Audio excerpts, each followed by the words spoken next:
20-pora Naml surasining 60-oyatidan boshlanadi.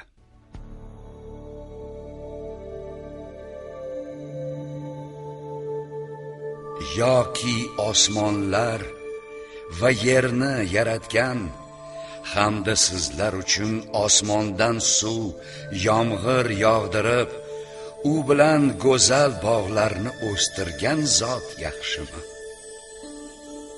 Sizlarga u bog'larning daraxtlarini o'stirish imkoni yo'q edi. Alloh bilan birga yana biror iloh bormi? Yo'q. Ular Allohga o'zgalarni teng deb biladigan qavmdir. Yoki yerni qarorgoh qilib, uning o'rtasida daryolar paydo qilgan va uning uchun tutqich sifatida tog'larni barpo qilgan hamda ikki sho'r va chuchuk dengiz o'rtasida to'siq insho etgan zot yaxshimi? Alloh bilan birga yana biror iloh bormi? Yo'q. Ularning aksariyati haqiqatni bilmaydilar. Yoki noiloj odam duo qilgan vaqtida duosini ijobat qiladigan va undan yomonlik, musibatni yo'q qiladigan hamda sizlarni yerning o'rinbosarlari qiladigan zot yaxshimi? Alloh bilan birga yana biror iloh bormi? Nasihatdan kamdan kam eslatma olursiz. Yoki sizlarga quruqlik va dengiz zulmatlarida to'g'ri yo'lni ko'rsatadigan va o'z rahmati yomg'iri oldidan shamollarni xushxabar qilib jo'natadigan zot yaxshimi? Alloh bilan birga yana biror iloh bormi? Alloh ularning keltirayotgan shirklaridan yaxshi va yuksakdir. Yoki ilk bor o'zi yaratib, so'ngra oxiratda qayta yaratadigan zot yaxshimi? Kim sizlarga osmon va zamindan rizq berur? Alloh bilan birga yana biror iloh bormi? Ey Muhammad, kofirlarga ayting: agar rostgo'y bo'lsangiz, hujjatingizni keltiringiz. Ayting: Allohdan boshqa osmonlar va yerdagi biror kimsa g'aybni bilmas. Ular qachon qayta tirilishlarini ham seza olmaslar. Balki ularning oxirat haqidagi iymonga olib boruvchi bilimlari pishib yetilgandir. Yo'q, ular oxiratdan shak shubhadadirlar. Yo'q, ular u to'g'rida ko'rdirlar. Kofir bo'lgan kimsalar dedilar: o'zimiz ham, ota-bobolarimiz ham tuproqqa aylanib ketganimizda tirilib yana qabrlarimizdan chiqariluvchimizmi? Darhaqiqat, bizlarning o'zimizga ham, ilgari ota-bobolarimizga ham mana shu va'da qilinganda. Bu faqat o'tganlarning to'qib chiqargan afsonalaridir.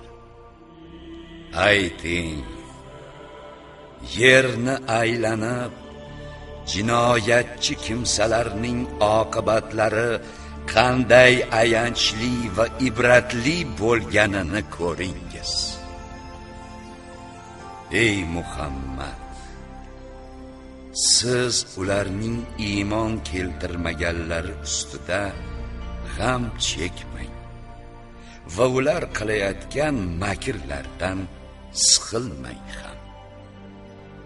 Ular agar rostgo'y bo'lsangiz aytingchi, mana shu va'da azob qachon bo'ladi deydilar. Ayting, ehtimol sizlar shoshtirayotgan narsa, azobning ba'zisi sizlarning izingizga tushib qolgandir. Albatta, Rabbingiz odamlarga nisbatan fazillidir. Lekin ularning aksariyati buning uchun shukr qilmaydilar. Albatta, Rabbingiz ularning dillari yashiradigan narsani ham, oshkor qiladigan narsani ham bilur. Osmon va zamindagi har bir sir aniq kitobda, Lavhul Mahfuzda mavjuddir. Albatta, ushbu Qur'on Isroil avlodiga ular ixtilof qilayotgan narsalarning ko'pgina qissasini bayon qilib berur. Albatta, u, ya'ni Qur'on mo'minlar uchun hidoyat va rahmatdir. Albatta, Rabbingiz odamlar o'rtasini o'z hukmi bilan ajrim qilur. U aziz, qudratli va alim, bilimdon zotdir. Bas, siz Allohga tavakkul qiling. Albatta, siz aniq haqiqat uzradirsiz. Aniqki, siz o'z da'vatingizni o'liklarga uqtira olmassiz va yuz o'girib ketayotgan karlarga ham da'vatni uqtira olmassiz. Yana siz ko'rlarni ham zalolatlaridan chiqarib haq yo'lga hidoyat qila oluvchi emassiz. Siz faqat oyatlarimizga iymon keltiradiganlargagina uqtira olursiz. Bas, ular musulmondirlar. Qachon ularning, kofirlarning ustiga so'z, azob tushganda, ya'ni qiyomat oldidan, biz ular uchun yerdan bir maxluqni chiqarurmiz. U ularga odamlar oyatlarimizga ishonmaydigan bo'lib qolganlari haqida gapirur.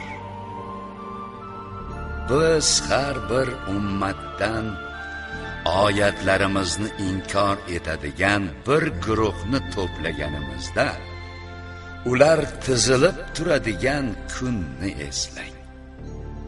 Bas, ular hisobot beradigan joyga kelishgach, Alloh aytadi: sizlar aniq bilmagan holingizda oyatlarimni yolg'on dedingizmi yoki nima qiluvchi bo'ldingiz? Zolim bo'lganlari sababli ularning ustiga azob to'g'risidagi so'z tushadi. Bas, ular o'zlarini oqlash uchun so'zlay olmaslar. Biz ular taskin topishlari uchun kechani paydo qilganimizni va kunduzni yorug' qilib qo'yganimizni ko'rmadilarmi? Albatta, bunda taqdiri azalda bitilgandek iymon keltiradigan qavm uchun ibratlar bordir. Sur chalinib, Alloh o'zi xohlagan zotlardan boshqa osmonlardagi va yerdagi barcha kimsalar dahshatga tushib qolgan va barcha u zot huzuriga taslim qilgan holda keladigan kunni, qiyomatni eslang. siz tog'larni ko'rib mangu qotib turuvchi deb o'ylarsiz. Holbuki ular ham xuddi bulutlar suzib yurgandek havoda suzib yurarlar. Bu barcha narsani puxta qilgan zot Allohning sinoatidir. Albatta u zot sizlar qilayotgan barcha ishlardan ogohdir. Kim yaxshilik savob bilan kelsa, bas uning uchun o'sha savobidan yaxshiroq mukofot bo'lib, ular o'sha qiyomat qoyim bo'lgan kuni dahshatdan omondadirlar. Kim yomonlik, kufr bilan kelsa, bas yuztuban hollarida do'zaxga tashlanurlar va ularga aytilur: sizlarga faqat qilib o'tgan amallaringizning jazosi berilur.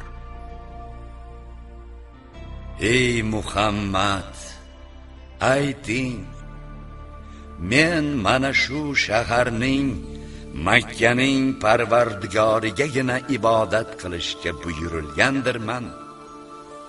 U bu shaharni haram qilgandir, ya'ni bu shaharda qon to'kilishi, zulm qilinishi, ov qilish kabilar taqiqlangandir. Barcha narsa unikidir. Men Alloh tomonidan musulmonlardan bo'lishga buyurilgandirman. Shuningdek, Qur'onni tilovat qilishga ham buyurilgandirman. Bas kim haq yo'lga yursa, faqat o'zi uchun yurar. Kim yo'ldan ozsa, u holda aytingki, men faqat sizlarni ogohlantiruvchi payg'ambarlardandirman. Ayting, hamd Allohga kim u yaqinda sizlarga o'z mo'jizalarini ko'rsatur. Bas sizlar ularni, mo'jizalarni tan olursiz, lekin u kundagisi foyda bermas. Rabbingiz sizlarning qilayotgan ishlaringizdan g'ofil emasdir.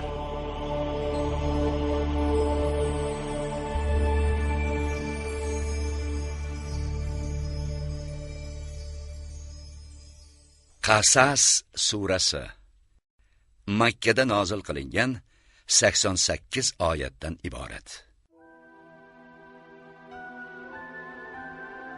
Qasas qissa degani.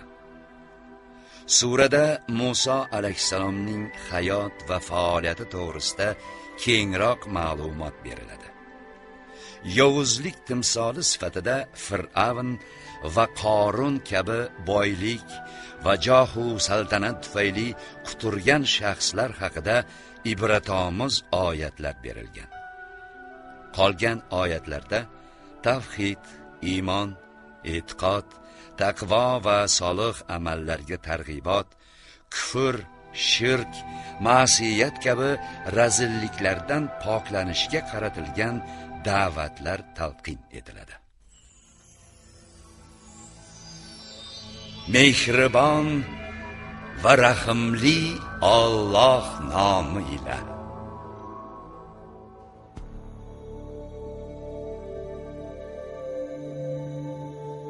Ta sin mim. Ushbu oyatlar aniq kitob oyatlaridir. Ey Muhammad, iymon keltiradigan qavm uchun sizga Musa va Fir'avn xabarini haqiqati bilan tilovat qilib berurmiz. Dar haqiqat, Fir'avn yerda, Misrda tug'yonga ketib, uning aholisini bo'lib tashladi. ulardan bir toifani, Isroil avlodi qavmini xorlab, o'g'illarini so'yar, qizlarini tirik qo'yar edi. Albatta, u buzg'unchilardandir. Biz esa u yerda xorlangan kishilarga marhamat qilishni, ularni xorlikdan chiqarib namunali peshvo zotlarga aylantirishni va ularni Fir'avn mulkiga merosxo'r qilishni istaymiz. Yana ularni o'sha yerda barqaror qilib, Fir'avn va uning vaziri Xomonga hamda ikkovining lashkarlariga ular xavotirlanayotgan narsani ko'rsatib qo'yishni istaymiz. Biz Musoning onasiga vahiy qildikki, uni emazaver. Bas, agar uni o'ldirib ketishlaridan qo'rqsang, uni daryoga tashlagin va qo'rqmagin ham, qayg'urmagin ham. Zero biz uni senga qaytaruvchi va uni payg'ambarlardan qiluvchidirmiz. Bas Fir'avnning xonadon ahli uni o'sib ulg'ayganida o'zlariga dushman va tashvish bo'lishi uchun tutib oldilar. Albatta Fir'avn, Xomon va ularning lashkarlari yanglishgan edilar. Fir'avnning xotini unga: "Bu bola men uchun ham, sen uchun ham ko'z quvonchidir. Uni o'ldirmangiz. Shoyatki uning bizlarga nafi tegsa, yoki uni farzand qilib olsak" dedi. Vaholanki ular haqiqatni sezmas edilar. Muso onasining qalbi tashvishdan forig' bo'ldi. Agar biz Musoni o'zingga qaytarurmiz degan va'damizga ishonuvchilardan bo'lishi uchun uning ko'nglini xotirjam qilmaganimizda, albatta u o'z o'g'li ekanini fosh qilib qo'ygan bo'lar edi. Ona Musoning opasiga: "Uning ortidan tushgin" dedi. Bas, u ular sezmagan hollarida Musoni bir chetdan kuzatib turdi. Biz oldindan Musoga barcha emizuvchi ayollarni taqiqladik. U hech bir ayolni emmadi. Shunda uning opasi kelib: "Men sizlarga unga kafil bo'lib emizadigan va unga xolis doyalik qiladigan bir oilani ko'rsataymi?" dedi. Shunday qilib, biz Musoning onasining ko'zlari quvonishi va g'am chekmasligi uchun hamda Allohning va'dasi haq ekanini bildirish uchun uni onasiga qaytardik. Lekin ko'pchiligi buning hikmatini bilmaydilar. Qachonki u voyaga yetib 40 yoshga to'lgach, biz unga hukm, payg'ambarlik va ilm ato etdik. Biz ezgu ish qiluvchilarni mana shunday mukofotlaymiz. Kunlardan birida Muso shaharga uning aholisi g'aflatda bo'lgan paytida kirgan edi. Unda 2 kishini urushayotgan holatda topdi. Bunisi o'z guruhidan, Isroil avlodi qavmidan va unisi dushmanidan, Qibtiylardan edi. Bas, Musoning guruhidan bo'lgan kishi undan dushmaniga qarshi yordam so'radi. Shunda Muso bir musht urib, uni o'ldirib qo'ydi. So'ng pushaymon bo'lib dedi: "Bu shaytonning ishidandir. Albatta u aniq adashtiruvchi dushmandir." Keyin Allohga iltijo qilib dedi: "Ey Rabbim, dar haqiqat men o'zimga zulm qilib qo'ydim. Bas, meni mag'firat et." Alloh uni mag'firat etdi. Albatta, uning o'zigina mag'firatli va rahimli zotdir. U yana dedi: "Ey Rabbim, menga qilgan in'oming haqqi, endi sira jinoyatchilarga yordam qiluvchi bo'lmasman." Bas, u erta tongda yana shaharda qo'rquvga tushib, biror ko'ngilsizlikka ko'z tutgan holda ketayotgan edi. Qarasa, birdan kecha undan yordam so'ragan kimsa yana uni yordamga chaqirayotibdi. Muso unga dedi: "Dar haqiqat sen aniq gumrohdirsan." Endi u ikkisiga dushman bo'lgan kimsani, Qibtiyni tutmoqchi bo'lgan edi. U: "Ey Muso, kecha bir jonni o'ldirganing kabi bugun meni ham o'ldirmoqchimisan? Sen faqat yer yuzida jabr qiluvchi bo'lmoqchisan. Sen isloh qiluvchilardan bo'lishni istamaysan" dedi. Shaharning ichkarisidan bir kishi shoshgancha kelib: "Ey Muso, zodagonlar seni o'ldirish uchun til biriktirmoqdalar. Bas, sen bu shahardan chiqib ketgin. Albatta men senga nasihatgo'y kishilardandirman" dedi. Bas, u qo'rquvga tushib, atrofni kuzatgan holda u yerdan chiqib dedi: "Ey Rabbim, o'zing menga bu zolimlar qavmidan najot bergin." Qachonki Madyan shahri tomonga ravona bo'lgach dedi: "Zora Rabbim meni to'g'ri yo'lga hidoyat etsin."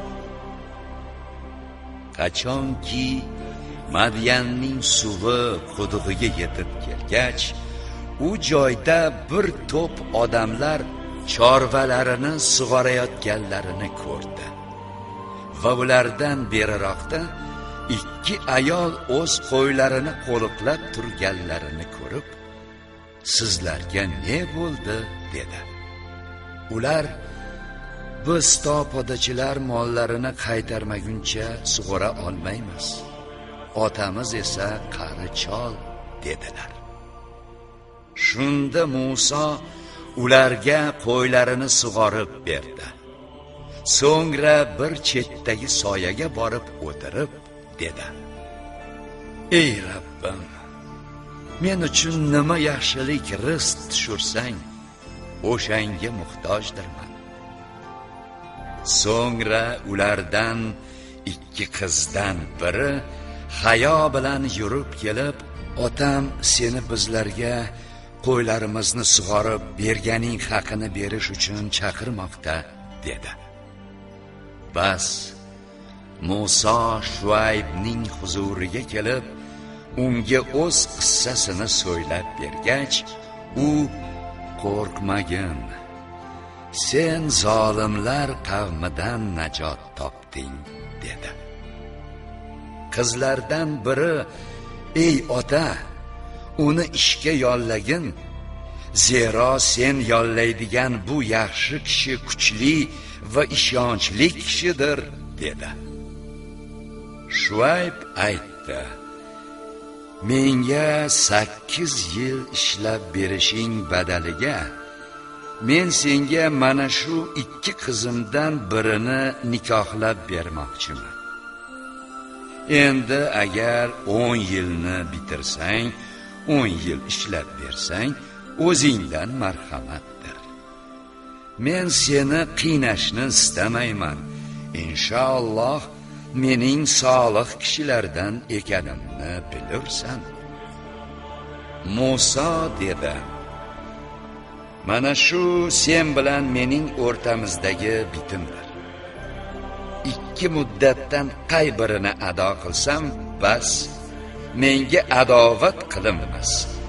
Alloh aytayotgan so'zimizga guvohdir.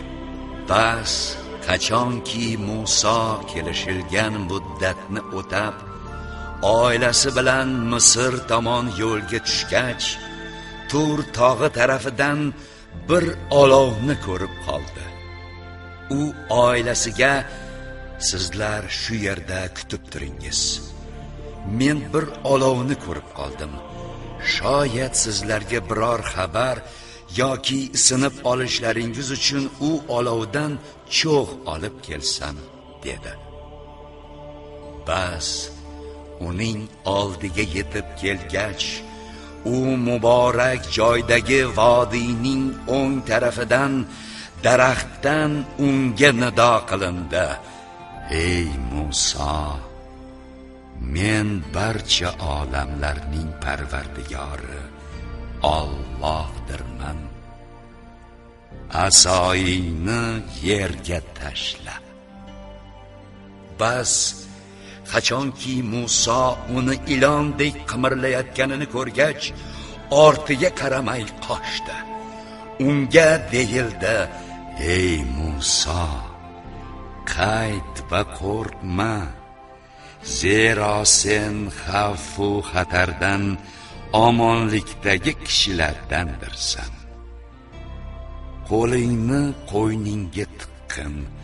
Biror yomonliksiz oppoq bo'lib chiqur va qanotingni, ya'ni qo'lingni qo'rqqaningda yana qo'yningga tiq. Shunda u o'z holiga qaytur. Bas shu ikkisi, aso bilan qo'l, Rabbing tomonidan Fir'avn va uning zodagonlariga 2 hujjatdir. Dar haqiqat ular fosiqlar qavmi edi. Musa dedi: Ey Rabbim, men ulardan bo'lmish bir jonni o'ldirib qo'yganman. Bas meni o'ldirishlaridan qo'rqaman. Birodarim Harun mendan ko'ra tili burroq. Bas uni ham men bilan birga meni tasdiqlaydigan yordamchi qilib yuborgin. Chunki ular meni yolg'onchi qilishlaridan qo'rqaman. Alloh aytdi: Biz seni birodaring bilan quvvatlantirurmiz va ikkingiz uchun saltanat, g'alaba ato qilurmiz. Bas ular sizlarga biror ziyon yetkaza olmaslar. Bizning mo'jizalarimiz bilan sizlar ham, sizlarga ergashganlar ham g'olibdirlar. Bas Musa ularga bizning aniq mo'jizalarimizni keltirgach, ular: Bu sehrdan boshqa narsa emas. Bizlar bu narsani o'tgan ota-bobolarimiz zamonida bo'lganini eshitgan emasmiz, dedilar. Musa aytdi: Rabbim o'zining huzuridan kimga hidoyat keltirganini ham, oxirat diyoridagi oqibat kimga bo'lishini ham juda yaxshi biluvchidir. Albatta zolimlar oxiratda najot topmaslar. Fir'avn: Ey odamlar, men sizlar uchun o'zimdan boshqa biror ilohni bilmasman. Bas ey Hamon, loyni pishirib, g'isht quyib men uchun bir baland burj minora bino qil. Shoyatki men uning ustiga chiqib Musoning ilohini ko'rsam, men uni yolg'onchilardan deb o'ylamoqdaman, dedi. U Fir'avn va uning lashkarlari yer yuzidan nohaq kibrlandilar va o'zlarini bizga qaytarilmaydilar deb gumon qildilar. Bas biz uni va lashkarini tutdik-da, dengizga tashladik. Bas zolimlarning oqibati qanday bo'lganini ko'ring. Ularni do'zaxga chorlaydigan peshvolar qilib qo'ydik. Qiyomat kunida ham ularga hech kim tomonidan yordam berilmas. Biz bu dunyoda ularga la'natni ergashtirdik. Qiyomat kunida ham ular qabih, baxtsiz kimsalardandirlar. Biz avvalgi avlodlarni kufrlari sababli halok qilganimizdan keyin Musoga odamlar uchun nur, hidoyat va rahmat bo'lgan kitob Tavrotni ato etdik. Shoyat ular uni o'qib, ilohiy o'gitlardan eslatma olsalar. Ey Muhammad, biz Musoga ishni, gaplashish va najotni hukm qilgan paytda siz Tur tog'ining g'arb tomonida biz bilan Muso va'dalashgan joyda bo'lmagansiz va guvohlardan ham emas edingiz. Lekin biz Musodan so'ng ko'p avlodlarni paydo qildik. Bas ularga umr zamon cho'zilib ketdi. Siz Madyan ahli orasida turuvchi ham, ularga oyatlarimizni tilovat qiluvchi ham bo'lmagansiz. Lekin biz sizni payg'ambar qilib yuboruvchi bo'ldik. Biz Musoga nido qilgan paytda siz Turning yonida bo'lmagansiz. Lekin Rabbingiz tomonidan rahmat sifatida sizdan ilgari biror ogohlantiruvchi kelmagan bir qavmni ogohlantirishingiz uchun payg'ambar qilindingiz. Shoyat ular eslatma olsalar. Bordi-yu, ularga o'z qilmishlari sababli biror musibat yetganida, Parvardigoro, bizlarga payg'ambar yuborganingda edi, sening oyatlaringga ergashar va iymon keltiruvchilardan bo'lur edik deyishmaganda, biz sizni ularga payg'ambar qilib yubormas edik. Bas qachonki ularga bizning huzurimizdan barhaq payg'ambar kelgach esa, ular unga, ya'ni Muhammadga ham xuddi Musoga berilgan narsa mo'jiza berilganida edi, bizlar unga ergashgan bo'lardik, dedilar. Axir ular ilgari Musoga berilgan narsa mo'jizani ham inkor qilmaganmidilar? Ular Tavrot va Qur'on bir-birini qo'llab-quvvatlaydigan ikki sehrdir, dedilar. Va bizlar bu ikki kitobning har biriga kofirdirmiz, dedilar.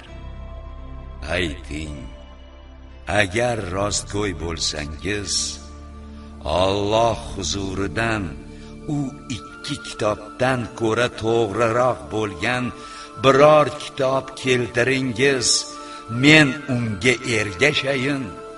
Bas agar ular sizga javob bera olmasalar, bilingki, ular faqat havoyi nafslarigagina ergashurlar. Alloh tomonidan hidoyat qilinmagan holda o'z havoyi nafsiga ergashgan kimsadan ko'ra kim ham adashganroqdir.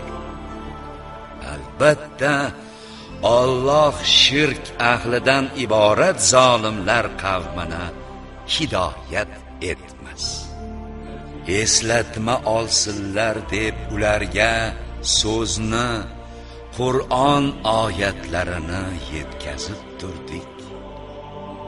Biz Qur'ondan ilgari kitob, Tavrot, Injil bergan zotlar, Yahudi va Nasroniylar unga, Qur'onga iymon keltirurlar. Qachonki ularga Qur'on tilovat qilinsa, bizlar unga iymon keltirdik. Albatta, u Rabbimiz tomonidan kelgan haqiqatdir. Bizlar Qur'on nozil bo'lishidan ilgari ham musulmon edik, derlar. Ana o'sha zotlarga iymon yo'lida sabr qilganlari sababli mukofotlari 2 barobar ato etilur. Ular yomonlikni, ya'ni kofirlarning ozorlarini yaxshilik, sabr bilan daf qilurlar va biz ularga rizq qilib bergan narsalardan ehson qilurlar. Qachonki behuda gapni eshitsalar, undan yuz o'girurlar va bizlarning amallarimiz o'zimiz uchun, sizlarning amallaringiz o'zlaringiz uchundir. Omon bo'lingiz. Bizlar nodon kimsalarni istamaymiz, derlar. Ey Muhammad, siz o'zingiz suygan kishilarni hidoyat qila olmaysiz. Lekin Alloh o'zi xohlagan kishilarni hidoyat qilur. U hidoyat topuvchilarni yaxshi biluvchidir. Ular Quraysh kofirlari: ey Muhammad, agar bizlar sen bilan birga to'g'ri yo'lga ergashsak, yerimizni oldirib qo'yamiz, dedilar. Axir biz ularga osoyishta haramni maqom qilib bermadikmi?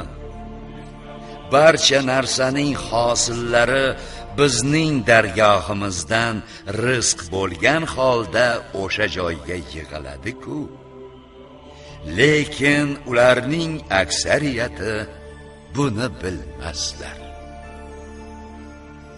Biz qanchadan qancha maishati haddan oshgan yurtlarni, ya'ni aholisini halok qildik. Bas maskanlarida ulardan keyin kamdan kam istiqomat qilindi. Ularning mulku diyorlariga biz voris bo'ldik. Rabbingiz barcha yurtlarning markazlariga oyatlarimizni ularga tilovat qiladigan payg'ambar yubormagunicha u yurtlarni halok qiluvchi bo'lmadik. Biz yurtlarni faqat ularning aholisi zolim, kofir bo'lgandagina halok qiluvchi bo'ldik. Sizlarga nima berilgan bo'lsa, faqat dunyo hayotining mato va ziynatlaridir. Alloh huzuridagi mukofot esa yaxshiroq va boqiyroqdir. Axir aql yurgizmaysizmi? Axir biz go'zal va'da, jannatni va'da qilgan va unga erishgan kishi, biz dunyo hayoti matosidan ozgina foydalantirgan so'ngra qiyomat kunida mangu azobga hozir qilinuvchi kimsa kabi bo'lurmi? Eslang, Alloh qiyomat kuni ularga nido qilur. Sizlar bor deb e'tiqod qilib yurgan sheriklarim qani? Ustilaridan azob haqidagi lafz muqarrar bo'lgan kimsalar, ey Rabbimiz, ana u bizlar yo'ldan ozdirgan kimsalarni ham xuddi o'zimiz ozgan kabi yo'ldan ozdirgandik. Bizlar senga aybdor emas, begunohdirmiz. Ular bizga ibodat qiluvchi bo'lmaganlar derlar. Ularga shirklaringizni yordamga chorlangiz deyilur. Ularga iltijo qilganlarida ular javob qilmaslar va ular azobni ko'rganlarida koshki edi dunyoda hidoyat topgan bo'lsak derlar. Alloh ularga nido qilib, payg'ambarlarimga ne javob qilgan edingiz deydigan kunda, o'sha kunda ularga xabarlar birorta bahona va sabab ko'rinmay qolur, bas bir-birlaridan ham so'ray olmaslar. Bas kim shu dunyoda tavba qilib, iymon keltirib, solih amallar qilgan bo'lsa, shoyatki u najot topuvchilardan bo'lsa. Rabbingiz o'zi xohlagan narsani yaratur va xohlagan ishni ixtiyor qilur. Ularda bandalarida ixtiyor yo'qdir. Alloh ularning keltirayotgan shirklaridan pok va yuksakdir. Rabbingiz ularning dillari yashirgan narsalarini, sirlarini ham, oshkor qilgan narsalarini, so'zlarini ham bilur. U Allohdir. Undan o'zga iloh yo'qdir. Avval u oxirda hamd faqat unga xosdir. Hukm ham unikidir va qiyomat kuni ungagina qaytarilursiz. Ey Muhammad, ularga ayting, xabar beringizchi, agar Alloh kechani qiyomat kunigacha ustingizda mangu qilib qo'ysa, Allohdan o'zga qaysi iloh sizlarga biror yorug'lik keltira olur? Axir eshitmaysizmi? Ayting, xabar beringizchi, agar Alloh kunduzni qiyomat kunigacha ustingizda mangu qilib qo'ysa, Allohdan o'zga qaysi iloh sizlarga taskin topadigan kechani keltira olur? Axir ko'rmaysizlarmi? Allohning sizlar uchun kecha va kunduzni unda, ya'ni kechada orom olishingiz, kunduzi esa uning fazli rizqidan istashingiz va shukr qilishingiz uchun paydo qilib qo'ygani uning rahmatidandir. Eslang, Alloh qiyomat kunida ularga nido qilib, sizlar bor deb gumon qilib yurgan sheriklarim qani der. Biz u kunda har bir ummatdan bir guvohni, payg'ambarni chiqarib, keltirgan shirklaringizga hujjatlaringizni keltiringizchi deymiz. Bas ular haqiqat Alloh tomonda ekanini biladilar va o'zlari to'qib olganlari esa ulardan g'oyib bo'lur. Albatta Qorun Muso qavmidan edi. Bas u qavmlarga kibr qildi. Biz xazinalardan unga kalitlari baquvvat jamoatga ham og'irlik qiladigan narsalarni ato etgan edik. O'shanda qavmi unga mag'rurlanmagin, chunki Alloh mag'rurlanuvchilarni suymas. Alloh senga ato etgan narsa bilan oxiratni istagin va dunyodan bo'lgan nasibangni ham unutmagin. Alloh senga ihson qilgani kabi sen ham odamlarga ihson qil. Yerda buzg'unchilik qilishni istama, chunki Alloh buzg'unchilarni suymas dedilar. U men unga faqat o'zimdagi bilim sababligina erishdim dedi. Axir u o'zidan avval Alloh undan ko'ra quvvatliroq va zaxirasi ham ko'proq qanchadan qancha avlodlarni halok qilganini bilmaganmi? Jinoyatchilardan gunohlari haqida so'rab o'tirilmas. So'ngra Qorun qavmi oldiga yasanib chiqqan edi. Dunyo hayotini istaydigan kimsalar, qani edi bizlarda ham Qorunga ato etilgan narsa boylik bo'lsa, dar haqiqat u ulkan nasiba egasidir dedilar. Ilm ato etilgan kishilar, ruhoniylar esa o'lim kelsin sizlarga.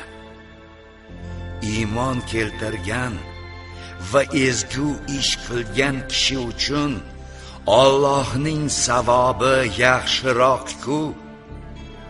U savobga faqat sabrli kishilargina erishurlar dedilar. Bas biz uni ham boylik to'la maskanini ham yerga yuttirdik. So'ngra uning uchun Allohdan o'zga yordam beradigan biror jamoa bo'lmadi va uning o'zi ham g'oliblardan bo'lmadi. Kuni kecha uning maqomini orzu qilganlar, vo ajab! Alloh bandalaridan o'zi xohlagan kishilarning rizqini keng qilib, o'zi xohlaganlarning rizqini tang qilar ekan-da. Agar Alloh bizlarga marhamat qilmaganida, bizlarni ham yerga yuttirgan bo'lar edi. Vo ajabo! Kofirlar najot topmas ekan-da deb qoldilar. Biz o'sha sizlarga ma'lum oxirat diyorini yer yuzida zulm va buzg'unchilik qilishni istamaydigan kishilar uchun yaraturmiz. Oqibat esa taqvoli kishilarnikidir. Kim savobli amal bilan kelsa, bas uning uchun undan yaxshiroq mukofot bo'lur. Kim gunoh bilan kelsa, bas gunohlarni qilgan kimsalar faqat o'zlari qilgan qilmishlari barobaridagina jazolanurlar.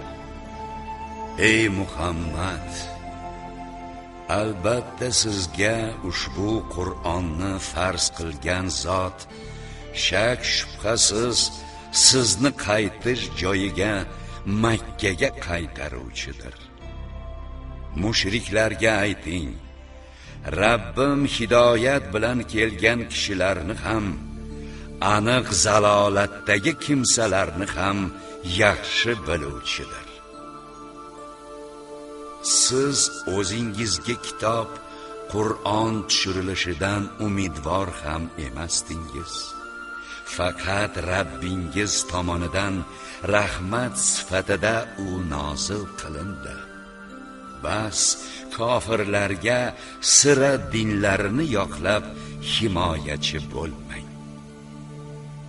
Sizga Allohning oyatlari nozil qilinganidan so'ng zinhor ular sizga to'sqinlik qilmasin. Siz odamlarni Rabbingizga iymon keltirib, solih amallarni qilishga chorlang va sira mushriklardan bo'lmang.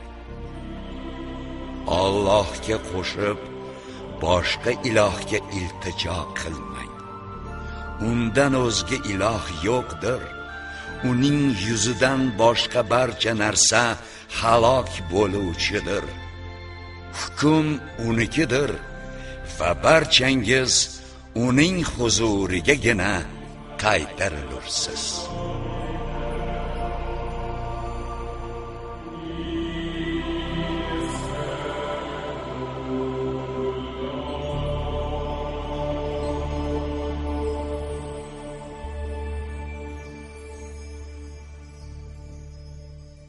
Ankabut surasi Makkada nozil qilingan 69 oyatdan iborat.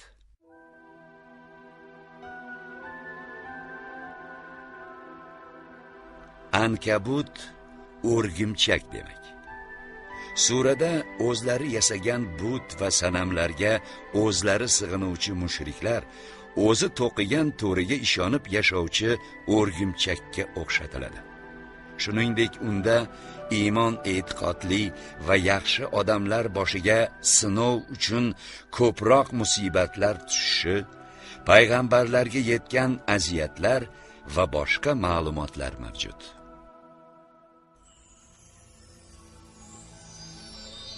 Mehribon va rahimli Alloh nomi ila.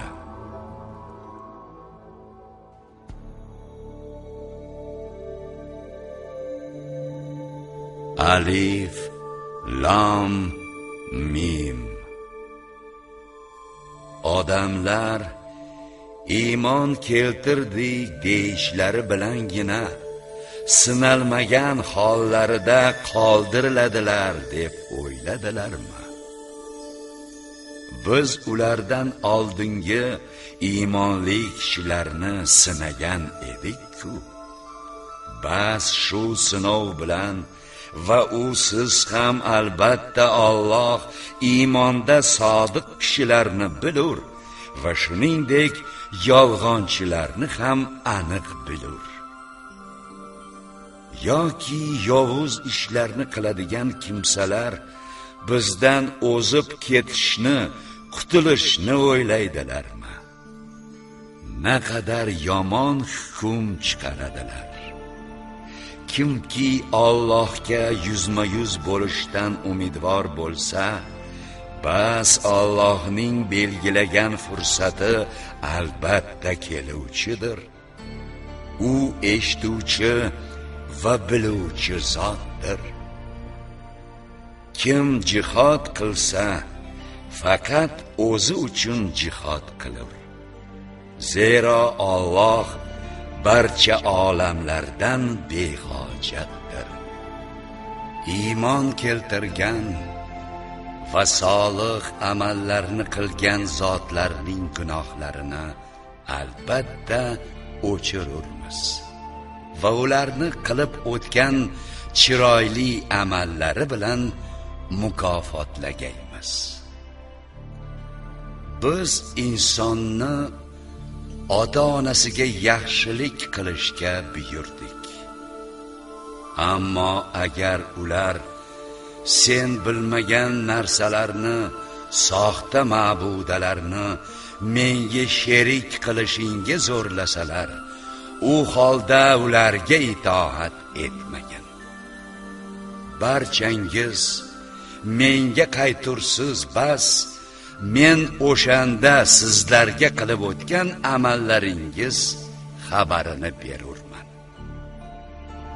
Iymon keltirgan va solih amallarni qilgan zotlarni albatta solih bandalar qatoriga kiriturmiz. Odamlar orasida shunday kimsalar ham borki, o'zlari Allohga iymon keltirdik deydi-da, so'ng Alloh yo'lida ozorlansa, odamlarning bu fitnalarini Allohning azobidek bilur. Qasamki, agar Rabbingiz tomonidan g'alaba kelsa, shubhasiz ular albatta bizlar sizlar bilan birga edik derlar. Axir Alloh barcha olamlarning dillaridagi narsalarni yaxshi biluvchi emasmi? Albatta Alloh iymon keltirganlarni ham, munofiqlarni ham yaxshi bilur.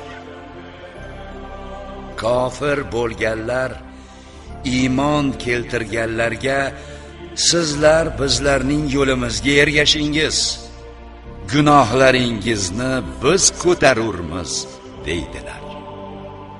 Holbuki ularning gunohlaridan biror narsani ko'tara oluvchi emasdirlar. Albatta ular yolg'onchidirlar. Albatta ular o'zlarining yuk, gunohlarini ham, u yuklari bilan birga boshqa yuklarni ham ko'tarurlar va albatta qiyomat kunida o'zlari to'qib olgan yolg'onlari to'g'risida so'ralurlar. Biz Nuhni o'z qavmiga payg'ambar qilib yubordik. Bas u ularning orasida 50 yili kam 1000 yil turdi. Bas ularni zolim kofir bo'lgan hollarida to'fon balosi tutdi. So'ngra biz unga, Nuhga va kemadagi hamrohlariga to'fon balosidan najot berdik va uni barcha olamlarga ibrat qilib qo'ydik. Ibrohimni eslang. U o'z qavmiga degan edi: Allohga ibodat qilingiz va undan qo'rqingiz. Agar biluvchi bo'lsangiz, mana shu ishingiz sizlar uchun yaxshiroqdir. Sizlar Allohni qo'yib faqat butlarga ibodat qilmoqdasiz va ularni ilohlar deb yolg'on to'qimoqdasiz. Aniqki, sizlar Allohni qo'yib ibodat qilayotgan narsalar sizlarga rizq berishga qodir emasdir. Bas, shunday ekan, sizlar rizqni Alloh dargohidan istangiz va ungagina ibodat qilingiz va unga shukr qilingiz. Sizlar oxiratda ungagina qaytarilursizlar. Agar sizlar meni yolg'onchiga chiqarsangiz, bas, sizlardan avvalgi ummatlar ham o'z payg'ambarlarini yolg'onchiga chiqargandilar. Payg'ambar zimmasida esa faqat Allohning buyruqlarini bandalariga aniq yetkazish bordir, xolos. Axir ular Alloh qanday qilib ilk bor yo'qdan yaratib, so'ngra qiyomat kunida u o'sha yaratgan narsasini qaytarishini o'ylab ko'rmadilarmi? Albatta bu Allohga osondir. Ey Muhammad, ayting, yerda sayr qilib Alloh qanday qilib yaratishni boshlaganini ko'ringiz. So'ngra Alloh qiyomatda ikkinchi marta paydo qilur. Albatta Alloh barcha narsaga qodirdir. Alloh xohlagan kimsalarni azoblar va xohlagan kishilariga rahim qilur. Oxiratda uning huzurigagina qaytarilursiz. Sizlar na yerda va na osmonda hech kimni ojiz qoldiruvchi emasdirsiz. Sizlar uchun Allohdan o'zga biror do'st ham, yordamchi ham yo'qdir.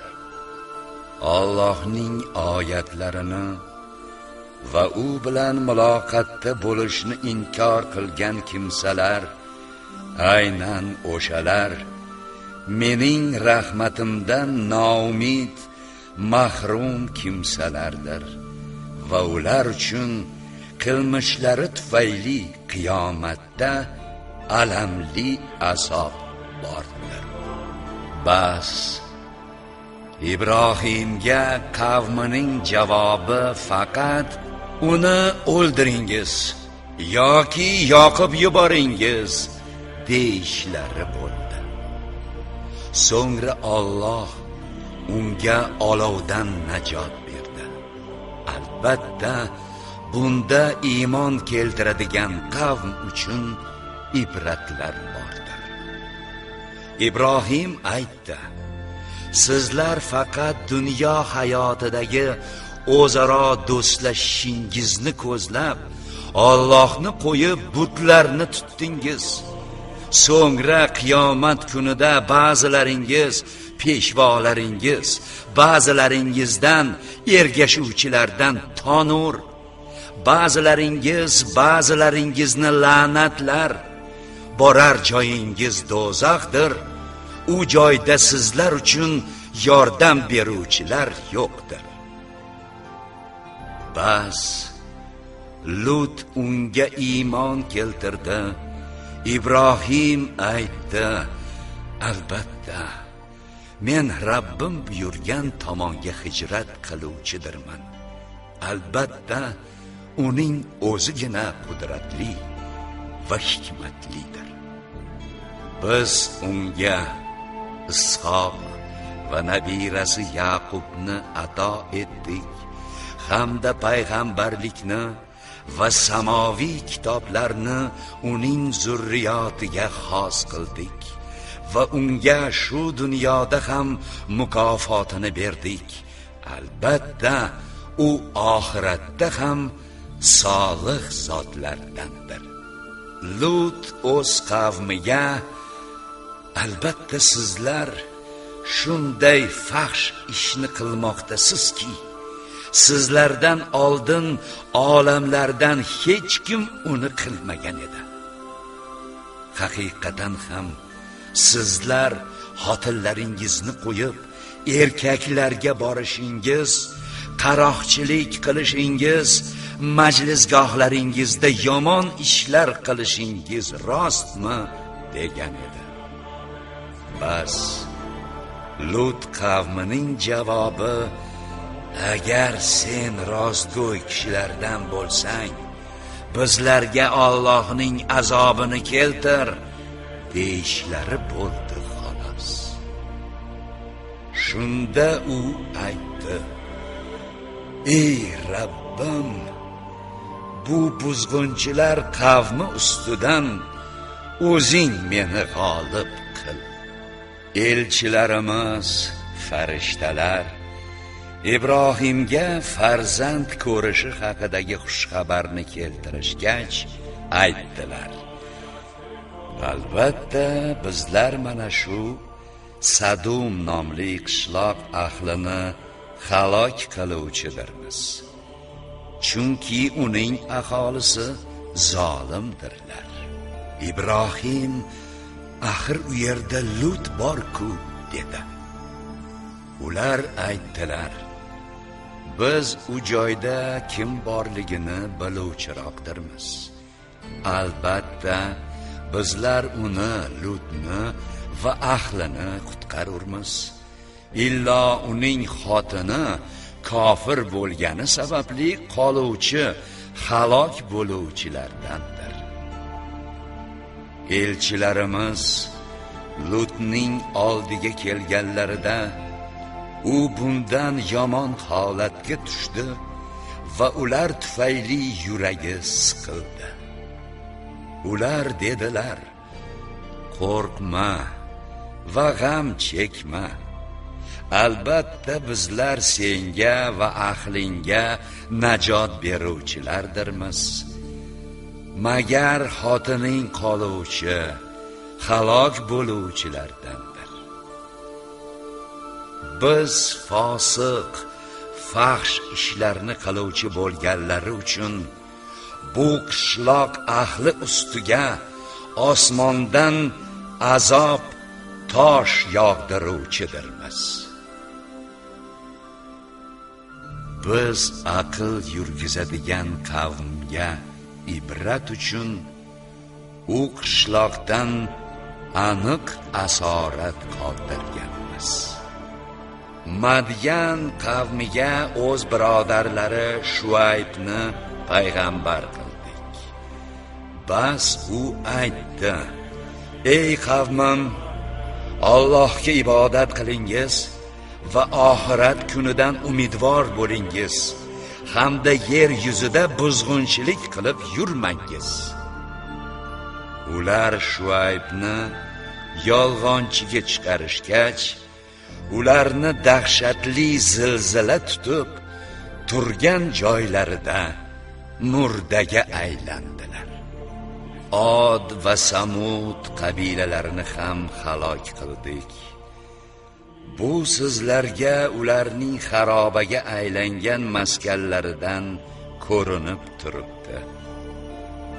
Shayton ularga qilayotgan amallarini chiroyli ko'rsatib, ularni haq yo'ldan to'sdi. Holbuki ular aql idrokli kishilar edi. Qorun, Fir'avn va Hamonni ham halok qildik. Musa ularga payg'ambar ekaniga hujjatlarni keltirganida, ular yer yuzida kibr havo qildilar va lekin Allohdan o'zib ketuvchi bo'lmadilar. Biz ularning har birini o'z gunohi bilan tutdik. Bas ularning orasida biz ustiga tosh yog'dirganlar ham, ular orasida dahshatli qichqiriq tutganlar ham, ular orasida biz yerga yuttirganlar va ular orasida biz suvga cho'ktirgan kimsalar ham bordir. Alloh ularga zulm qiluvchi bo'lmadi, lekin ular o'zlariga zulm qiluvchi bo'ldilar. Allohdan o'zgalarni do'st tutgan kimsalarning misoli xuddi in qurib olgan o'rgimchakka o'xshaydi. Zotan inlarning eng nimjoni albatta o'rgimchak inidir, agar bilsalar. Albatta Alloh ularning uni qo'yib iltijo qilishayotgan narsalarini bilur. U aziz va hakimdir. Ushbu misollarni biz odamlar ibrat olishlari uchun ayturmiz, lekin ularni faqat olimlargina anglagaylar. Alloh osmonlar va yerni hikmat bilan yaratgandir. Albatta bunda hikmat va qudrat yaratishida mo'minlar uchun alomat bordir. La uqsimu bihadzal balad. O'qiganlarimiz, bilganlarimiz va eshitganlarimizga baqadr imkon amal qilishlikni barchamizga nasibu ro'zi aylasin. Vassalomu alaykum va rahmatullohi va barakatuh. لقد خلقنا الإنسان في كبد